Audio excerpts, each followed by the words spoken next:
તમે જોઈ શકો છો સરસ મજાનો આપણો છાલવાળું બટેકાનું શાક બનીને તૈયાર થઈ ગયું છે, એ પણ ટમેટા વગર. તો તમે હેલો ફ્રેન્ડ્સ, જય સ્વામિનારાયણ. સ્વાગત છે તમારા એક નવા બ્લોગમાં. તો આજે આપણે બનાવવા જઈ રહ્યા છીએ છાલવાળું બટેકાનું શાક, એ પણ કુકરમાં. તો અહીંયા ભાભીને બેન બટેકા સુધારા બેસી ગયા છે. તો ચાલો અમારા ઘરમાં છાલવાળું બટેકાનું શાક કેવી રીતના બને એ હું તમારા સાથે શેર કરું, એની રેસીપી. તો વિડીયો છેલ્લે સુધી જોજો, અને જો ફ્રેન્ડ તમને અમારા વિડીયો ગમે તો લાઈક શેર સબસ્ક્રાઈબ કરી દેજો. તો અહીંયા આપણે છાલવાળા બટેકા સરસ મજાના સુધારીને લઈ લીધા છે. હવે આપણે 2-3 પાણી આને ધોઈ નાખશું. અને આજે હું છાલવાળા બટેકાનું શાક બનાવવા જઈ રહી છું ને, એ કુકરમાં બનાવીશ, ને એ પણ ટામેટા વગરનું. તો વિડીયો છેલ્લે સુધી જોજો, બરાબર. અહીંયા કુકર આપણે હવે ગેસ ઉપર રાખી દીધો છે. કુકર આપણો ગરમ થઈ ગયો છે. તો આપણે એમાં તેલ નાખશું. આ શાક હું 15 છોકરાઓ માટે બનાવી રહી છું, એટલા માટે તેલ ઝાઝુ લઉં છું. તમે ઓછી ક્વોન્ટિટીમાં બનાવતા હોય તો તમારે એ પ્રમાણે તેલ લેવાનું. હવે તેલ આપણે ગરમ થવા દઈશું. અહીંયા તેલ આપણું ગરમ થઈ ગયું છે. તો આપણે તજ, લવિંગ, બાદિયા ને તમાલપત્ર નાખશું. હવે આપણે એમાં મેથી નાખશું.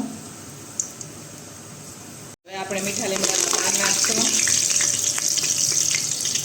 હવે આપણે એમાં રાઈ નાખશું.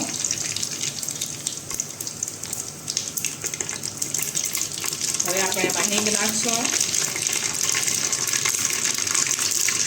આદુ મરચાંની પેસ્ટ નાખશું.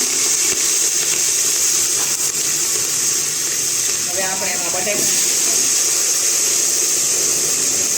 હવે આપણે મસાલા કરશું. મરચું નાખશું, ધાણા જીરું, હળદર,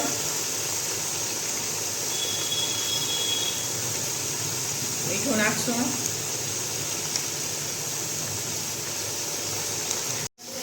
હવે આપણે એમાં ગરમ મસાલો નાખશું થોડો કેટલો, ને કસ્તુરી મેથી નાખશું.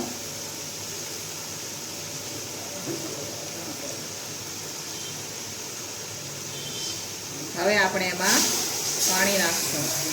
હું આમાં ટમેટા નથી નાખી રહી. તમારે ટમેટા નાખવા હોય તો તમે ટમેટાની ગ્રેવી નાખી શકો, પણ અત્યારે ટમેટા મોંઘા છે એટલે આપણે ટમેટા વગરનું મસ્ત છાલવાળું શાક બટેકાનું બનાવીને તૈયાર કરશું. હવે આને આપણે 3 થી 4 સીટી કરી લઈશું. હવે આપણું કુકરનું ઢાંકણું બંધ કરી દીધું છે. હવે 3 થી 4 સીટી આપણે આને કરી લઈશું. આ તમે જોઈ શકો છો સરસ મજાનું આપણું છાલવાળું બટેકાનું શાક બનીને તૈયાર થઈ ગયું છે. હવે આપણે ઉપરથી કોથમીર નાખશું ને સરસ મજાનું મિક્સ કરશું.